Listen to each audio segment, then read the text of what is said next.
Bonjour les amis, bienvenue dans ce nouvel épisode de l'ombre à la lumière. C'est donc le travail de l'ombre. Ça fait longtemps que je n'ai plus l'occasion de faire un nouvel épisode et d'avancer dans ce travail avec vous. Alors je dis travail parce que c'est comme ça que ça s'appelle, mais au fond c'est plus une exploration.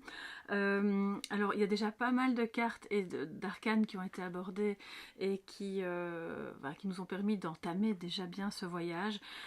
Si vous arrivez tout juste sur la chaîne, eh bien je vous invite à aller dans la playlist de l'ombre à la lumière et vous pourrez alors à ce moment-là découvrir tous les épisodes qui ont déjà été abordés, tous les arcanes qui nous ont permis d'avancer dans nos ombres. J'utilise toujours un carnet, mais ça je l'explique dans plusieurs autres vidéos précédentes. Je ne l'ai pas à côté de moi, il est en haut chez moi puisque hier c'était la pleine lune. Sachez que ce travail est intemporel, donc je le fais en général au moment des pleines lunes ou aux alentours, mais vous pouvez bien sûr le commencer quand vous voulez, étant donné que il n'y a jamais de bon ni de mauvais moment, c'est vraiment quand vous le sentez. J'utilise un carnet avec l'image de l'arcane, j'utilise ce jeu-là, voilà, qui est un tarot très classique. Si vous ne l'avez pas, c'est pas grave, vous pouvez imprimer pour votre usage depuis internet ou autre, et vous collez l'arcane vraiment à gauche, et puis à droite vous pouvez noter vos réflexions, vos pensées, vos questionnements par rapport à vos ombres, c'est-à-dire vos blessures. C'est aussi les choses non résolues, vous savez, tout ce qui reste en suspens et qui peut générer un peu d'émotions négatives, refoulées ou pas. Donc on n'a pas de tabou, c'est un travail que l'on fait pour soi, c'est une exploration, c'est une introspection et donc l'idée dans ce carnet c'est de vraiment noter tout ce que vous ressentez, tout ce qui vous vient à l'esprit, vous concernant votre rapport aux autres, au monde, aux objets, à la vie de manière générale. Voilà, ceci étant dit, alors vous pouvez donc vous munir de votre petit calepin ou d'une feuille, voilà, et vous pouvez commencer à prendre des notes si le cœur vous en dit. La carte qui est sortie, j'avais déjà battu le peu de cartes qui restaient, on en a sorti une directement et on va voir donc de quoi il s'agit, sachant que toutes les autres ici, bien sûr, sont juste là pour la déco. Vous pouvez aller les retrouver, on en a déjà parlé dans la playlist. Alors aujourd'hui, on va parler du soleil, les amis. Donc c'est la thématique de ma chaîne, c'est vous, hein, puisqu'on est tous des soleils levants. L'idée c'est justement de passer de l'ombre à la lumière grâce à des guidances, grâce à des lectures, grâce à tout ce que l'on fait dans la vie. Alors le soleil, comment est-ce que je vais vous le mettre, voilà, on va peut-être le mettre comme ça afin que vous puissiez le voir, voilà. Peut-être même un petit peu plus proche, encore mieux. Voilà, est-ce que ça tient? Non, ça tient pas. Non, écoutez, on va le faire comme ça, il sera un peu plus loin, mais ce sera plus facile. Alors le soleil, je choisis ce tarot-là parce qu'effectivement, il est très fidèle, on l'imagine le plus fidèle possible au tarot original de Marseille, tant dans les couleurs que dans les représentations. Sur d'autres tarots, le soleil est représenté différemment, mais ça, je vous en parlerai après. D'ailleurs, c'est le cas pour tous les arcanes. Alors, le soleil, ça nous dit quoi? Un bref petit aperçu, il y en a plein parmi vous qui connaissez le tarot et puis d'autres un peu moins. Donc je fais brièvement un petit résumé. Le soleil, c'est la joie. Dans sa version positive, c'est la joie, le bonheur. Il y a une notion de partage aussi, ou de bonheur partagé, on le voit avec les deux personnages. Il y a un équilibre trouvé entre l'ego et le spirituel. On le voit d'ailleurs, toutes les couleurs sont bien équilibrées. La part belle est donnée évidemment au jaune, hein, puisque on brille, on est dans une version de soi-même qui est délestée du poids des complexes, qui est délestée du poids de la culpabilité. La lune a déjà fait son travail, puisque la lune est dans le tarot bien sûr un arcane qui est antérieur au soleil.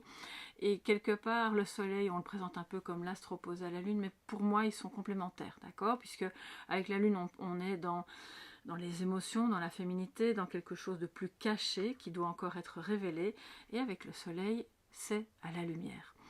Ce qui est à la lumière, ce n'est pas seulement la joie de vivre, c'est aussi vos compétences, ce pourquoi vous êtes là, ce pourquoi vous êtes fait ou faites, la personne que vous aimez. Tout devient clair, tout est compréhensible. C'est un arcane qui représente une énergie trouvée ou retrouvée. Et nous, ce qui nous intéresse dans le travail de l'ombre, bien sûr, c'est de savoir ce qui se passe quand le soleil ne va pas bien, quand il se cache derrière les nuages et quand votre vie est un petit peu à l'ombre, dans l'ombre, d'accord? Alors, ça peut être des passages de vie, bien sûr. Hein. Il y a aussi une complexité par rapport au soleil qui nous dit que ok, on peut être heureux dans certains domaines de sa vie, un petit peu moins dans d'autres parce que l'intensité lumineuse est trop forte ou pas assez forte. Donc l'idée c'est vraiment de nouveau de trouver l'équilibre entre la prospérité, la joie en amour, l'abondance au travail, financière, etc. Et surtout au niveau relationnel. On le voit avec ces deux personnages. Ces deux personnages qui pour moi, mais ça c'est une interprétation toute personnelle, hein, je ne vous dis pas que c'est la vérité ou l'interprétation du tarot, je les perçois un petit peu comme deux jumeaux, d'accord, qui c'est aussi un peu le côté enfantin, c'est l'enfant intérieur qui brille, qui peut s'exprimer. Mais pourquoi deux jumeaux? Parce que quelque part on a son alter ego face à soi. Et une fois que le soleil est là, tout est clair, on se voit tel que l'on est. Alors l'alter ego au sens symbolique bien sûr. Hein. Je ne vous parle pas de jumeaux d'âme ou de jumeaux dizygotes ou homozygotes, ou je ne sais plus comment on dit exactement. S'il y a des généticiens parmi vous, manifestez-vous. Alors on a ici l'intérêt évidemment, c'est de se demander qu'est-ce que le soleil vient questionner dans votre vie, dans vos parts d'ombre. Il peut questionner un problème d'ego. Soit le vôtre, bien sûr, si vous avez l'impression d'avoir parfois des réactions disproportionnées ou qu'on vous ait fait régulièrement la réflexion de tu parles trop, ou bien tu dis beaucoup de choses et puis finalement tu ne vas pas jusqu'au bout, et c'est un peu, voilà, vous savez, bon, c'est pas forcément vrai, c'est pas parce que des gens vous disent ça que c'est la réalité, mais voilà, vous, avec vous-même, vous pouvez vous questionner. Est-ce qu'il y a eu des moments dans votre vie où cet ego a pris beaucoup de place, peut-être parce que ça masque une autre blessure, une blessure qui a à voir avec le fait de ne pas se sentir reconnu. Parce que le soleil, c'est la reconnaissance. Puisqu'il brille, on voit, on a une reconnaissance. Ça peut être dans le cadre familial lorsque l'on a enfant et qu'on vous félicite parce que vous avez bien fait quelque chose, ou que un tout petit enfant, ben voilà, tu es propre maintenant, tu es un grand garçon, une grande fille. Au travail, ça peut être, tu as super bien géré ce dossier, il va y avoir une promotion, tu vas pouvoir accéder à quelque chose de nouveau, à avancer vraiment dans la fonction. Et là, il y a un problème de reconnaissance. Et parfois, ce problème de reconnaissance, nous dit le soleil, peut se décliner de différentes manières. Soit vous allez vouloir occuper constamment le devant de la scène, auquel cas, là, on est vraiment dans un ego blessé, mais qui ne le montre pas et qui va se montrer à l'inverse très très puissant. Soit on est en retrait, voilà, on se cache derrière les rideaux de la scène, on ne va pas trop se montrer parce qu'on a peur justement d'être jugé et que nos faiblesses, nos vulnérabilités soient mises à la lumière et que d'autres personnes s'aperçoivent que vous avez telle ou telle blessure, que vous avez telle ou telle fragilité émotionnelle, ou ça pourrait même être intellectuel parce que la lumière est faite sur une compréhension de quelque chose, même au plan intellectuel. Et si vous n'avez pas assez confiance en vous, alors on n'est pas non plus avec l'empereur, mais cet arcane-là peut aussi interroger la confiance que vous avez en vous. Si ça ne va pas bien, ça veut dire qu'il y a un manque d'énergie. Ce soleil ne brille pas assez, il y a un manque d'énergie, il y a peut-être un manque de confiance en soi. Et bien sûr, le corollaire, c'est le manque de joie. On n'est plus du coup dans le partage. Est-ce que vous avez déjà traversé des périodes dans votre vie professionnelle, familiale, amicale ou autre, où vous n'aviez pas envie de partager? Vous étiez comme... pour moi, c'est le reflet d'une déprime, d'une dépression. Enfin, voilà, on peut la décliner de mille et une manières au niveau médical. Je ne vais pas vous donner toutes les sortes de dépressions qui existent, mais c'est un sentiment de vide, d'accord? Et quand ce soleil n'est pas là, c'est de se demander, derrière quoi je cours? pourquoi je me sens vide, pourquoi j'ai l'impression que même quand il y a des bonnes choses qui se passent, je n'arrive pas à en profiter. Est-ce que j'ai besoin de reconnaissance? Est-ce que je cherche la reconnaissance? Est-ce que je cherche à tout prix à briller aux yeux des autres en étant la meilleure version de moi-même, tant en apparence que dans mes paroles? Ou est-ce que je ne m'autorise jamais? Alors je vais vous donner plein d'exemples pour que vous puissiez vraiment comprendre l'ombre qui se cache en fait derrière ça. Quand le soleil n'est pas en bonne posture, l'ombre qui est derrière, c'est vraiment... Je ne sais pas, si je suis une femme, je ne sais pas sortir de chez moi sans être maquillée et me sentir mal. Alors je dis pas, j'aime bien le maquillage et je me maquille aussi, c'est pas du tout un jugement par rapport à ça. Je trouve que tout est bien, qu'on soit maquillé ou pas, mais l'ombre c'est quand on se sent mal si on n'arrive pas à faire autrement. Est-ce que j'ai absolument besoin d'enchaîner diplôme sur diplôme sur diplôme pour ressentir que je vaux quelque chose? C'est-à-dire qu'à ce moment-là, vous attribuez à l'extérieur de vous-même vous donnez à l'autre, à quelqu'un qui va donc vous examiner et vous délivrer un diplôme, le pouvoir de vous dire oui, tu vaux quelque chose ou non, tu ne vaux rien. Ou bien tu es entre les deux, peut mieux faire. Vous savez, ce système d'évaluation, ça parle du soleil, d'accord? Donc on est soit dans une version qui est très égotique, à ce moment-là on va vouloir tout le temps briller et être le meilleur dans tout et avoir des ambitions vraiment démesurées, soit on part perdant. Et c'est là où je vous dis que ce soleil en mauvaise posture peut vraiment donner les deux extrêmes, d'accord? Vous avez pu traverser des phases dans votre vie qui étaient compliquées, mais qui, nous dit la lune un peu plus tôt, ont pu être mises à la lumière. Et à ce moment-là, vous avez retrouvé la joie, vous avez retrouvé une certaine sérénité, une envie de partager, de profiter des petits moments aussi. Parce que quand le soleil va bien et que les ombres sont dépassées, ça veut dire que quelque part on n'attend plus l'aval des autres, on n'attend pas qu'on nous dise qu'on est quelqu'un de bien, de bon, d'intéressant ou de beau. On existe pour ce que l'on est et pas pour ce que l'on a ou pas pour ce que l'on peut montrer. Vous comprenez la différence, hein. Donc le soleil qui brille, dans sa version la plus positive du tarot, c'est votre soleil intérieur. C'est pas tout ce qui est visible à l'extérieur de vous-même. Un soleil qui cache des ombres, bien sûr, ou desquelles surgissent, pardon, j'entends des choses en fait au moment où je vous parle, donc c'est un peu... Je ne sais pas si je suis en train inconsciemment de me connecter à des personnes, peut-être. Il faudrait quand même que je me recentre un petit peu. Voilà, alors, donc je disais, ce soleil qui brille, donc je ne sais plus ce que je vous disais, mais c'est pas grave, je continue. Donc le soleil qui brille et qui est trop brillant vous rend aveugle. Alors, aveugle à ce qui se passe autour de vous, aux compétences des autres, à ce que les autres veulent vous donner, partager avec vous, à leurs plaintes aussi, à leurs souffrances.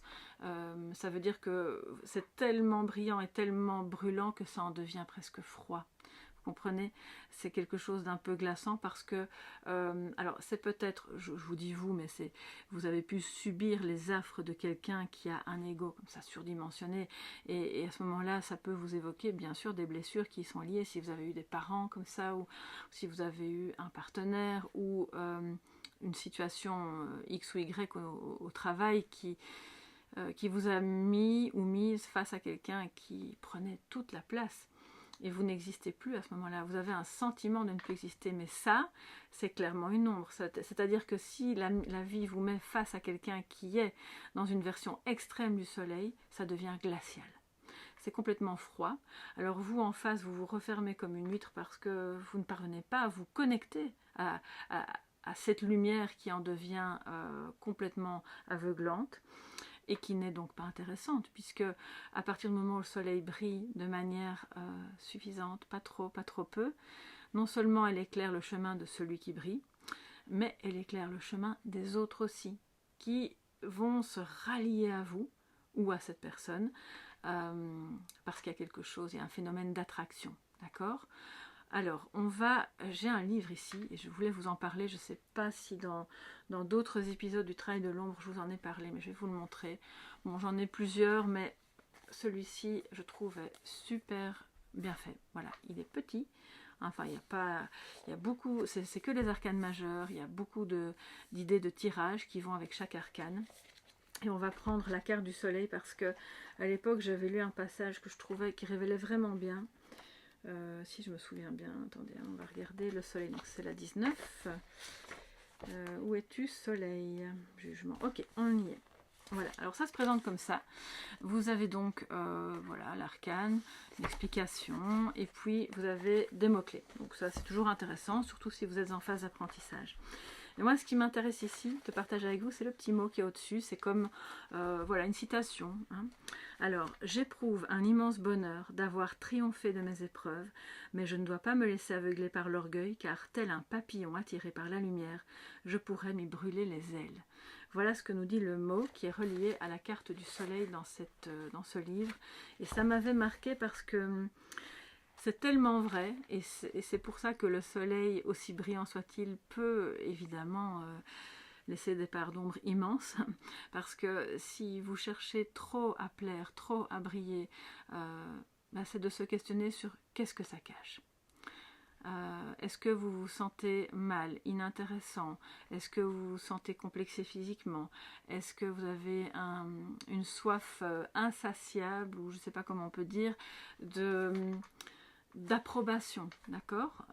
Est-ce qu'on vous a beaucoup critiqué quand vous étiez enfant? Est-ce qu'on vous disait que vous manquiez d'énergie, ou oh, bah, tu es fade, tu prends jamais d'initiative? Parce qu'avec le soleil, on a un tempérament de leader, d'accord? C'est quelqu'un qui prend des initiatives, qui va de l'avant, qui n'a pas vraiment, il aime partager, mais c'est pas quelqu'un qui a spécialement besoin des autres, dans le sens de, il n'y a pas de dépendance.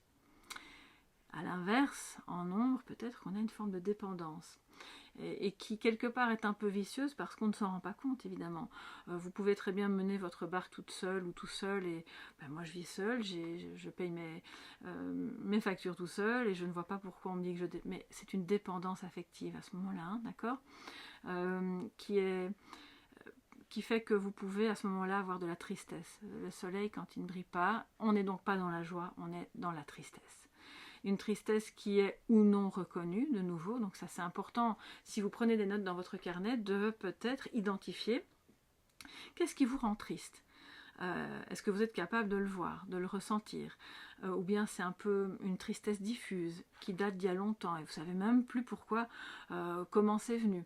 Est-ce que c'est au contact de certaines personnes? Si oui, ont-elles un tempérament comme ça, de leader ou de, vous savez, très, très imposant?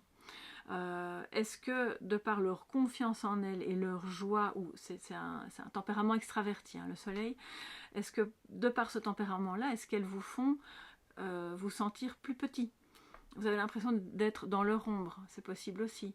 Et même si c'est pas volontaire de la part de ces personnes. Mais donc ça veut dire que elles, au fond, elles ne font rien de particulièrement mauvais. Simplement, ça réveille une blessure en vous, qui est relié peut-être à de l'humiliation, du rejet, de l'injustice. Vous savez, on en revient toujours à ces fameuses blessures, mais au fond, le travail de l'ombre, c'est un petit peu ça. Hein. Alors, ce qui est intéressant, puisque je continue, parce que pour le travail de l'ombre, c'est ce livre-là, en fait, il n'est pas... Alors, c'est pas spécialement un livre dévolu au travail de l'ombre, mais je trouve qu'il est suffisamment succinct et détaillé à la fois pour que ce soit vraiment un support pour vous si vous aimez faire ce type d'exploration. Alors, ce qui est intéressant, c'est qu'on nous parle des deux enfants, enfin les deux personnages qui sont là, et il y a un cercle, le début d'un cercle en dessous. Je ne sais pas si ici on ne le voit pas. Là, on est sur un tarot Rider-Waite, donc je vais vous montrer une carte d'un autre tarot. Et c'est pour ça que j'aime bien utiliser différents supports. Celui-ci parce qu'il est très classique et qu'on a la prospérité, le monde spirituel et céleste à leurs pieds. Vous voyez, c'est ça qui est fabuleux. Avec le bleu clair, vous avez le rouge de la passion qui nous montre qu'ils ont de l'énergie en suffisance, mais que tout ça est parfaitement équilibré. Alors la question qu'on peut se poser, c'est aussi, est-ce qu'il y a des moments où le lundi, tout feu, tout flamme, ça va super bien, et puis le mardi, je ne sais pas ce qui m'arrive, mais je passerai ma journée au lit. Hein, c'est un peu ça aussi. Quand il y a un déséquilibre énergétique, ça nous parle d'un soleil qui ne va pas bien. Alors, je vais donc vous parler peut-être de la carte du Rider-Waite, exceptionnellement, parce que je trouve qu'elle est vraiment intéressante pour cette carte-là. Sachant que, voilà, je vous parlais donc, je vais vous la montrer, celle-ci d'un peu plus près.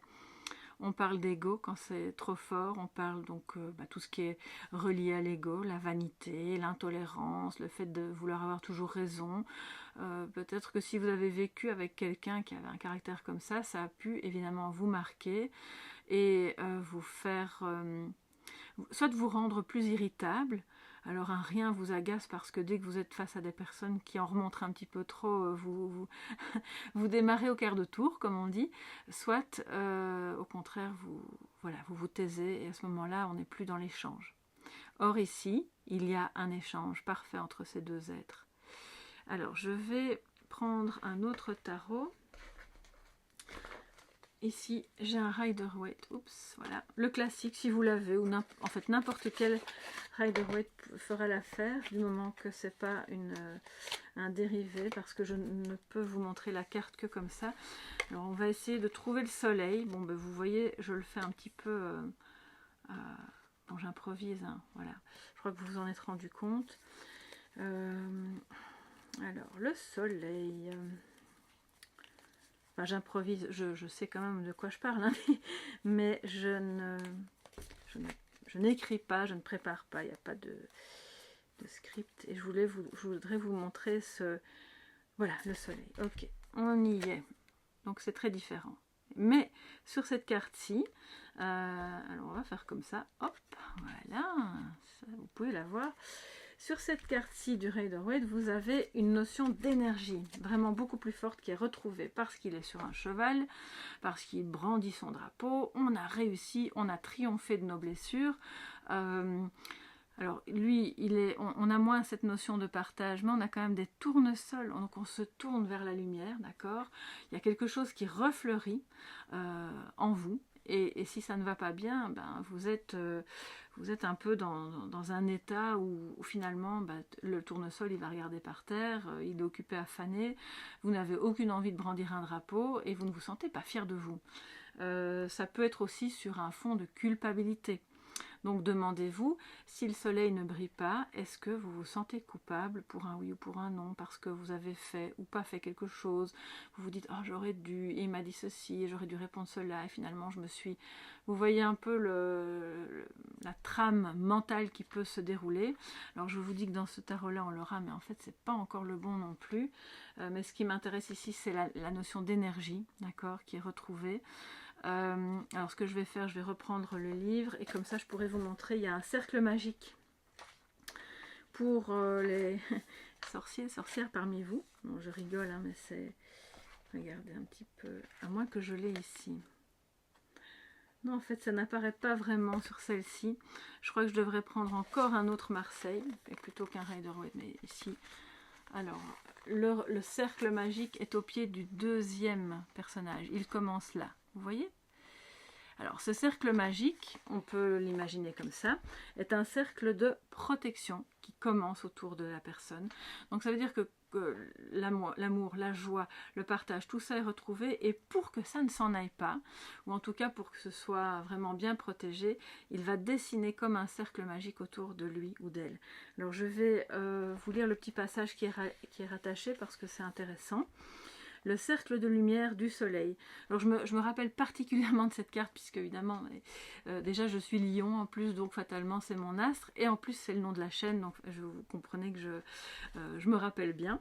Alors l'arcane soleil est imbibé de lumière, on y retrouve les rayons, les couleurs, l'atmosphère, la symbolique.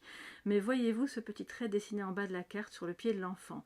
C'est le début d'un cercle de protection, comme je vous disais, magique comme on le faisait autrefois au cours de certains rituels occultes pour se protéger des forces maléfiques.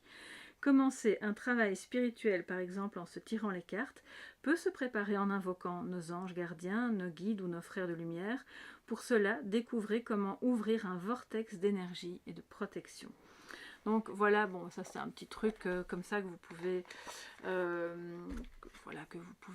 faire si le cœur vous en dit. Moi personnellement, je ne fais pas spécialement ça. Quand je commence à tirer les cartes, je tire les cartes, je ne ressens pas le besoin d'avoir des rituels, mais chacun doit vraiment le sentir. Et pour que vos ombres continuent d'arriver à la lumière, il est important aussi de savoir s'il y a des endroits de votre vie, que ce soit en termes de lieu de vie ou en termes de plutôt affectifs, où vous ne vous sentez pas en sécurité.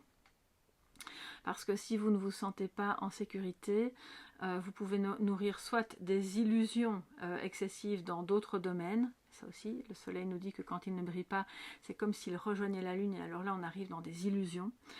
Ou alors du bluff, si c'est un ego surdimensionné. Soit vous allez vous retrouver dans une position justement de tristesse. On met tout de côté, on ne se montre pas, on s'efface parce que de toute façon on sait que, on croit savoir que ça ne portera pas ses fruits. Il y a une notion de découragement, fatalement, parce que si, demandez-vous, est-ce qu'il y a des moments où je n'ai pas d'énergie, je suis découragée pour pas grand-chose, ou au contraire, j'ai eu beaucoup de coups durs dans la vie, et donc maintenant, la moindre chose, je me dis que ça n'ira pas, parce que j'en ai un peu trop ramassé, entre guillemets. Donc notez tous ces épisodes où vous vous êtes senti diminué, pas reconnu à votre juste valeur, fatigué parce que trop d'embûches, ou parce que vous viviez avec quelqu'un qui prenait toute la place. Voilà un petit peu ce que le soleil nous dit. Et s'il y a une sensation de vide, de manque de joie, alors je ne vais pas dire bonheur, parce que c'est vrai que le bonheur c'est vaste, hein. Vous savez, on peut éprouver du bonheur juste comme ça, en une fraction de seconde, on se connecte. Alors il y a vide et vide. Et ça c'est très important, le soleil nous l'enseigne aussi. Si vous ressentez un vide teinté de tristesse, bien sûr ce n'est pas le bon vide. C'est un vide qui vous enseigne quelque chose, et en cela il est intéressant. Mais si le vide qui est provoqué par l'obscurité, puisque le soleil ne brille pas, simplement vous amène vers « ok, je me reconnecte au rien ». Pas de pensée, pas d'émotion.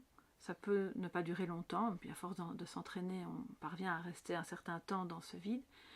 Vous verrez qu'après, vous allez ressentir un regain d'énergie, une joie incroyable, juste en ne faisant rien, en étant là, en ne cherchant pas à penser, à interagir, à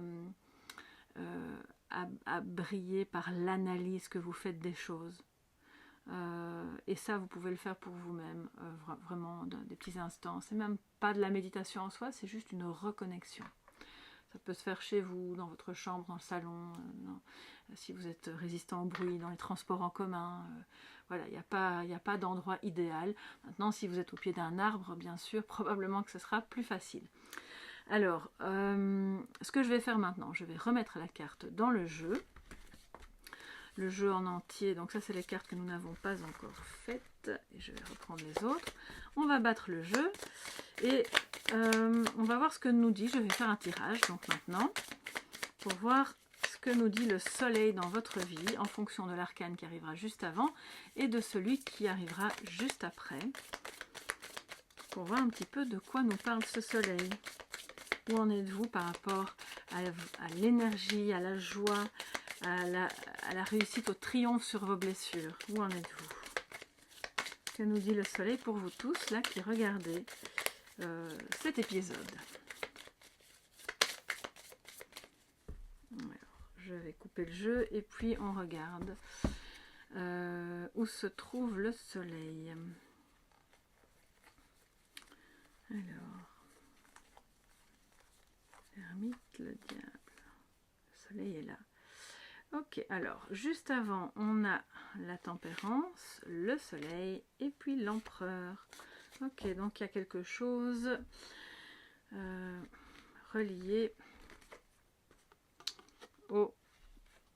Voilà, il y a eu effectivement une insécurité, d'accord? Avec soit une figure paternelle, soit avec votre partenaire actuel ou un ex-partenaire. Ça peut être le père de vos enfants, ça peut être votre papa, ça peut être un grand-père, un homme influent dans votre travail, un chef de service, peu importe, voilà, vous adaptez. Ce soleil nous montre que vous avez peut-être souffert d'une insécurité parce que ça manquait de tolérance. Il y a eu probablement à un moment donné quelqu'un autour de vous qui était très carré, très fermé. Vous savez, un empereur justement plutôt catégorique, qui n'a pas envie de s'ouvrir à l'opinion des autres, qui pourrait même se montrer tyrannique. Et alors, je vous dis les deux versants, positif comme négatif, puisque ici les cartes arrivent à l'endroit. Donc je vous donne les deux possibilités, comme ça vous pouvez vous y retrouver plus facilement aussi. Donc du côté ombre, c'est ça, il y a pu avoir un problème d'intolérance, d'une insécurité, parce qu'on ne se sent pas accepté tel que l'on est, parce qu'on se dit mais je suis pas à ma place, j'ai l'impression que je ne fais pas partie de cette famille, ou je suis tombée au mauvais endroit, qu'on ne m'accepte pas parce que physiquement je suis X ou Y, ou parce que intellectuellement j'aurais voulu faire telle ou telle étude, je ne les ai pas faites, et puis finalement voilà. Alors ça peut être aussi un manque de tolérance au niveau plutôt des réactions comme ça abruptes, voilà, où de nouveau on dit tout ce qui nous passe par la tête et puis on se rend compte que ça a été trop loin. Peut-être que vous avez été confronté à des personnes comme ça, et c'est évidemment, au bout d'un moment c'est toxique, ça laisse des traces, ça peut abîmer votre ego, mais dans le sens pas négatif, hein, dans le sens, on a tous besoin d'un ego, on en a tous un, il nous aide quand il est bien balancé avec notre vie spirituelle, avec notre âme. Voilà, si on est bien aligné, logiquement les deux peuvent communiquer. Et là, soit on ne vous a pas laissé vous exprimer comme vous auriez voulu, vous n'avez pas fait les choix que vous vouliez, vous étiez face à un empereur, un père ou un mari vraiment trop carré, qui n'était pas à l'écoute, qui n'était pas dans l'empathie. Et peut-être que vous avez dû faire des efforts vraiment incommensurables pour contrebalancer tout ça. Et dans le côté positif, ça pourrait être que justement, là maintenant, vous êtes occupé à prendre conscience de toutes les belles choses qui sont autour de vous, de la joie que ça peut vous procurer, du fait que, bon, ben, on va mettre de l'eau dans son vin, on peut négocier, j'ai peut-être mon mot à dire, je ne suis pas obligée de me taire, ou si je parle, je ne dois pas tout de suite m'emporter pour m'exprimer, parce que quand on a dû, c'est un petit peu le travers des personnes qui ont été dans une soumission par rapport à quelqu'un. Une fois qu'on s'en sort, on a tendance à parler trop fort, voyez, parce qu'on a peur de ne pas être écouté, de ne pas être entendu, de ne pas être reconnu.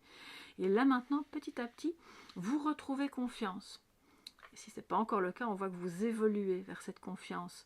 Vous retrouvez une bonne assise, une tolérance aussi par rapport à vous-même, par rapport aux autres qui sont différents de vous.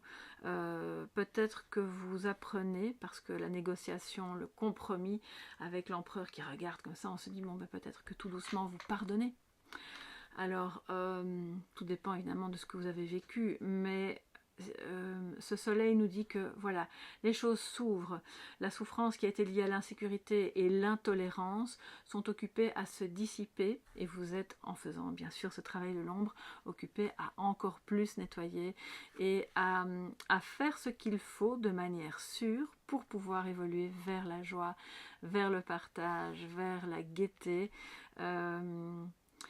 vers la lucidité, d'accord, parce que le soleil qui brille nous parle d'un trait de caractère lucide, qui n'est donc plus dans l'illusion, parce que vous avez compris qu'il y a des choses que vous devez accepter, parce que de toute façon ça ne changera pas, et ça ne vous empêche pas par ailleurs de mener votre barque, hein, comme bon vous semble, avec confiance, assurance. Si cet empereur n'est pas encore tout à fait sûr de lui, et que vous êtes encore plutôt dans l'ombre et dans la version négative, on va dire, de cette interprétation, ça me dit que alors il faut commencer par remettre de la sécurité, de la tolérance, de l'ouverture, d'abord envers vous-même, s'accepter tel que l'on est, faire des compromis. Vous ne devez pas briller à tout prix, vous ne devez pas être parfaite tout le temps, vous êtes déjà parfaite comme vous êtes, en réalité. Il y a une protection divine, enfin voilà, il n'y a rien de religieux, c'est une protection céleste, comme on pourrait l'appeler, qui en appelle à votre douceur. J'ai l'impression que pendant longtemps, vous avez fait beaucoup de compromis qui frisaient plus on va dire le sacrifice qu'autre chose, pour rendre les autres heureux autour de vous, et peut-être cet empereur-là, mais au prix de votre bien-être, au prix de votre confiance en vous, au prix de votre sécurité intérieure. Donc maintenant, l'heure est venue, voilà, de faire ce que vous avez fait pour les autres, peut-être, mais pour vous-même. Si jamais c'est ça qui vous parle, voilà. Si vous avez un tempérament très extraverti et qu'on vous l'a parfois un petit peu reproché, c'est simplement, voilà, on met de l'eau dans son vin, on adore avoir autour de soi des gens qui justement sont plus extravertis, peuvent faire rire la galerie, savent s'exprimer sans timidité. C'est juste de parvenir à évaluer le degré, jusqu'où on peut aller pour ne pas écraser les autres. Parce qu'un empereur un peu négatif, c'est un empereur qui écrase les autres. Or ici, on le voit, il regarde la tempérance. Donc je pense qu'il sait assagir. Soit c'est votre partenaire ou votre père ou quelqu'un que vous avez connu, mais à la lumière aussi des événements, de sa conscience, de tout ça, il s'est assagi. Et l'empereur que vous avez en vous est occupé maintenant aussi, peut-être, à faire des compromis, à dire ok, ça c'est très important pour moi, je ne peux pas faire de compromis là-dessus. Et puis il y a d'autres choses pour lesquelles je ne vais pas chaque fois monter au créneau, on ne va pas chaque fois s'énerver. Je trace ma route, mais avec douceur, puisqu'il regarde la tempérance. Et c'est vraiment très beau en fait, parce que je pense que ça montre à quel point vous êtes occupé, même sans vous en rendre compte peut-être, à avancer bien plus que ce que vous l'imaginez. Vous retrouvez une confiance, peut-être pas dans tous les domaines à la même vitesse, mais vous retrouvez confiance grâce à plus de tolérance autour de vous. Peut-être que des personnes ont compris que voilà, ça allait trop loin, vous aviez besoin d'un petit peu plus de temps, plus de tolérance, plus d'acceptation. On peut avoir des visions opposées, mais pour autant ne pas se disputer. On peut s'entendre, on l'a vécu ici pendant ces 2 années de... Voilà, on va pas dire les mots qui fâchent sur YouTube, enfin qui censurent plutôt, mais on l'a bien vu, il y avait des tensions, des divisions, des avis X contre des avis Y, et au final, qu'est-ce qui importe plus, l'avis que l'on a ou la relation que l'on entretient? C'est vraiment ça que ça vient questionner, que ça vient mettre en lumière. Donc on peut avoir des avis opposés, mais on ne doit pas forcément les faire se rejoindre, mais juste accepter, dire ok, c'est ton avis, j'ai le mien, on n'est pas forcément d'accord, mais on va quand même faire d'autres choses, on va s'entendre sur d'autres terrains. On va faire des choses ensemble amusantes, dans la joie, dans la sérénité, où chacun aura sa place. Là, il n'y en a pas un qui domine l'autre. Les deux, entre guillemets, les deux âmes et les deux égos sont parfaitement équilibrés. Ok ? Donc voilà pour ce tirage. Je vais vous prendre une petite carte supplémentaire puisque nous sommes toujours autour des énergies de pleine lune, enfin au moment où je fais cette vidéo. C'était la lune, enfin là elle n'est pas pleine, mais la pleine lune cette nuit, donc on va du coup prendre une petite carte. Et puis si vous regardez ça dans 6 mois ou un autre moment, c'est pas grave, c'est qu'il y aura quand même peut-être un petit message pour vous, relié à ce travail de l'ombre, les amis. C'est la lunologie en action. En plus, mon t-shirt n'a absolument rien à voir, puisque au moment où je tourne cette vidéo, on n'est pas en Scorpion, mais on est en Capricorne. Donc, bon, bah, c'est pas grave. Voilà. Alors, aller plus loin. Ok. Nouvelle lune en Scorpion. Bah, ça, alors, vous voyez, on est justement raccord. Aller plus loin. Aller plus loin dans votre travail sur vous-même, aller plus loin dans vos idées, dans vos projets, osez. L'empereur, il ose. Aller plus loin parce que ça va vous apporter de la joie. Ne restez pas dans votre zone de confort, ne restez pas pétri d'incertitude, d'insécurité. Avancez, allez plus loin dans ce que vous avez à apprendre aussi. Par exemple, si vous êtes en formation ou en reconversion. Tout ce que vous ferez pour continuer d'avancer, c'est un peu comme si on vous parlait de la carte du mât aussi, on avance, ou le chariot, voilà, allez plus loin, allez-y, n'ayez pas peur, parce que cette confiance, c'est un peu la faim vient en mangeant, plus vous allez avancer, plus vous allez retrouver confiance, et plus vous oserez avancer et aller plus loin. Voilà pour cet épisode du travail de l'ombre, donc de l'ombre à la lumière. J'espère que ça vous a plu. Si vous avez des idées, envie de dire quelque chose au sujet de cette carte, bien sûr, si ça vous évoque quelque chose de personnel mais que vous souhaitez le partager, faites-le sous la vidéo, ça me fera très plaisir. Toujours dans la bienveillance, bien sûr, entre vous et de vous à moi. Ensuite, mettez un petit pouce bleu si ça vous a plu et abonnez-vous, bien sûr, parce que ça permet aux vidéos d'être vues par d'autres personnes, ça soutient super bien la chaîne. Je vous embrasse bien fort, on se retrouve bientôt pour les cafés tarot, pour d'autres guidances et pour le prochain épisode du travail de l'ombre. Bye bye les amis, à bientôt.